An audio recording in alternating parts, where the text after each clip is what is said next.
Assalamualaikum warahmatullahi wabarakatuh. Perkenalkan, nama saya Argyunsyah dengan NIM 3121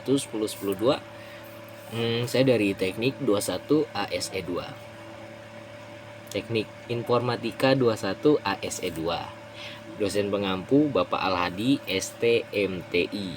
Oke, jadi pada kesempatan kali ini saya akan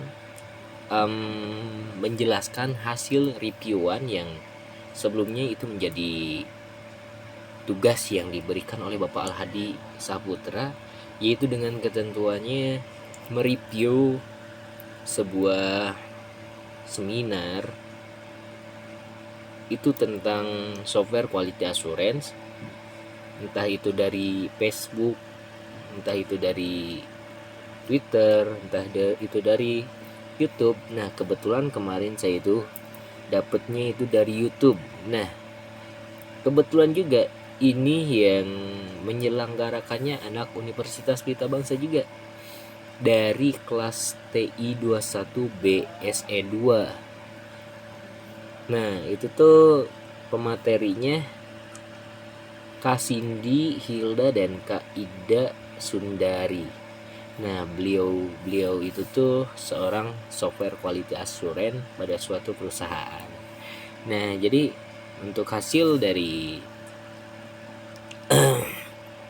seminar yang sudah saya tonton kemarin, sudah saya rangkum juga untuk poin-poin penting yang akan saya jelaskan pada materi kali ini yang saya akan jelaskan. Yaitu di sini ada pengenalan software quality assurance SQA dan alat pengujian. Oke, kita lanjut.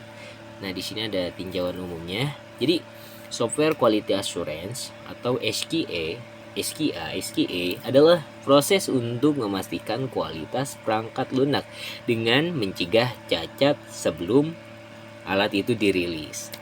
Nah, SQA ini tuh melibatkan kegiatan untuk memastikan perangkat lunak tuh memenuhi standar kualitas. Jadi kayak gitu. Jadi kayak sebelum alat itu dirilis tuh, jadi sebisa mungkin si SQA ini tuh memastikan kualitas dari perangkat ini gitu, agar tidak ada kecacatan dari si perangkatnya gitu loh. Nah, sementara buat si quality control atau QC adalah bagian dari SQA yang berfokus pada identifikasi dan perbaikan cacat. Nah, jadi kalau QC ini tuh dia bekerja tuh setelah pengembangan. Jadi kalau misalnya ada bagian yang cacat dari SQA, baru si QC ini tuh bertindak. Jadi setelah pengembangan dengan menguji produk untuk menemukan dan memperbaiki masalah. Kalau misalnya produk itu cacat setelah pengembangan, maka produk itu akan diperbaiki oleh si QC. Seperti itu. Lanjut, di sini ada Firebase. Firebase adalah platform untuk mengelola database. Nah, jadi pengelolaan database untuk pengembangan aplikasi web dan mobile.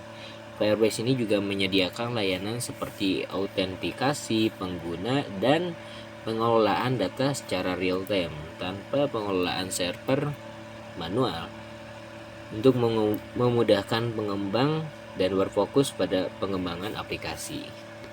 Lanjut. Di sini Postman itu digunakan untuk menguji API dengan mengirim HTTP request dan memverifikasi respon server. Alat ini memastikan API berfungsi dengan baik, mendukung berbagai jenis request seperti GET dan juga POST, serta memeriksa status kode API.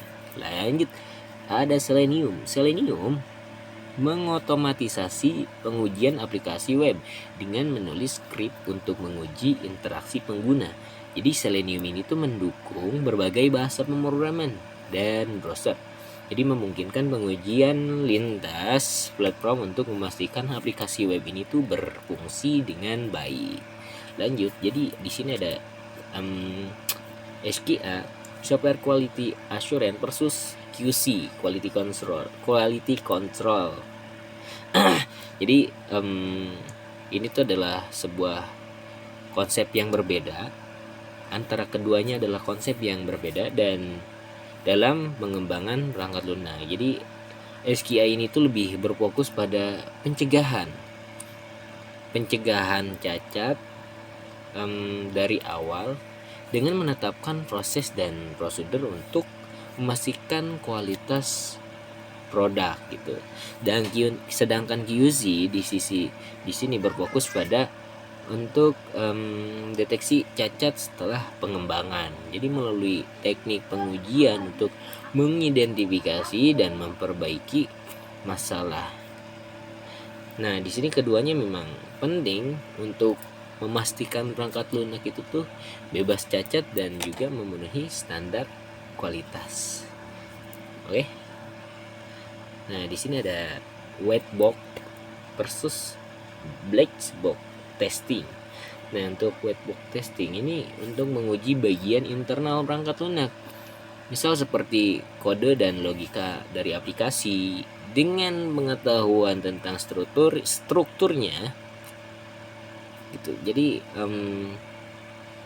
white box testing itu tuh lebih ke pengujian internalnya gitu loh.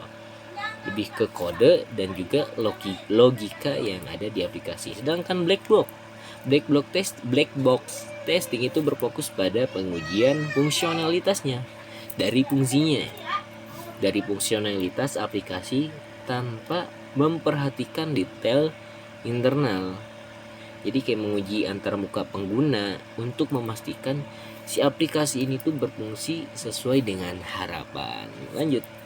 Nah, ini tuh ada perjalanan seorang SQA. Ini dijelaskan oleh Kak Cindy dan juga Kak Hilda Sundari.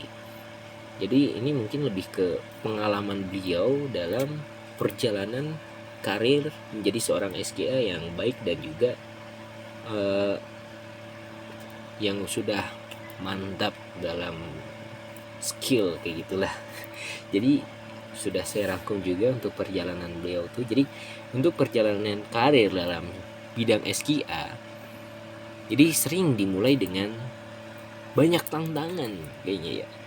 Bukan kayaknya, emang seperti itu nyatanya gitu. Terutama ketika seorang baru lulus dan memulai pekerjaan pertama mereka di dunia SQA ini atau pengujian perangkat lunak gitu.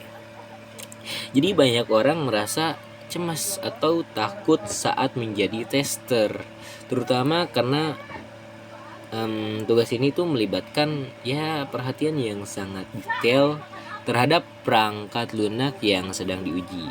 Namun dengan pengalaman dan semakin banyak jam terbang dalam pengujian, penguji akan mulai merasa lebih percaya diri dan juga terampil karena sudah banyak jam terbang yang dia tempuh gitu kan. Jadi selain itu bekerja di perusahaan besar ataupun startup dapat memberikan pengalaman yang berbeda. Jadi kayak setiap perjalanan seiring berjalannya waktu untuk jiwa dari seorang SKA-nya akan tumbuh dari tempat ke tempat juga. Aduh, gelap. Nah, mungkin perusahaan besar ini seringkali memiliki prosedur yang lebih formal, sementara startup cenderung memberikan keterbatasan lebih dalam pengembangan dan pengujian perangkat lunak. Oke, mungkin itu aja sih poin-poin yang dapat saya ambil dari seminar kemarin yang saya review dari YouTube itu tuh kurang lebih seperti ini. Mungkin gitu aja sih, dan dapat disimpulkan dari materi yang sudah saya ambil ya. Jadi kesimpulannya, software quality assurance memainkan peran yang sangat penting dalam memastikan bahwa perangkat lunak yang dikembangkan memiliki kualitas tinggi dan bebas dari cacat. Dengan menggunakan alat-alat seperti Firebase, Postman, dan Selenium, pengujian dapat lebih efisien dalam mengelola pengujian dan memastikan aplikasi itu berfungsi dengan baik di berbagai platform. Nah, selain itu, perbedaan antara SQE dan juga QC serta pendekatan pengujian seperti white box dan juga black box testing ya. White box dan juga black box testing itu memberikan wawasan tentang bagaimana sih proses pengujian dilakukan dari berbagai perspektif. Nah, karir dalam SQE, nah ini tuh berkembang seiring dengan pengalaman atau jam terbang yang kita tempuh, seiring tempat ke tempat yang juga kita udah lewati. Jadi setiap tantangan yang dihadapi akan memberikan pembelajaran yang berharga bagi si penguji atau si software quality assurance tersebut. Seperti itu. Oke, mungkin ya kurang lebih kayak gitu aja sih untuk penjelasan pemaparan materi yang dapat saya jelaskan dari reviewan seminar yang kemarin yang saya sudah review juga ini. Mungkin kurang lebihnya kayak gitu aja. Mohon dimaafkan jika ada kata-kata ataupun materi yang saya jelaskan itu kurang begitu jelas. Ya, mohon maaf, dimaafkan, dan kurang lebihnya sekali lagi mohon dimaafkan. Ya, mungkin cukup sekian dari saya. Wabillahi taufiq wal hidayah. Wassalamualaikum warahmatullahi wabarakatuh. Sampai jumpa di next time untuk video selanjutnya. Nanti ada banyak video-video yang terus diupload setiap minggunya. Jangan lupa di subscribe dan juga komen, share sebanyak-banyaknya. Oke?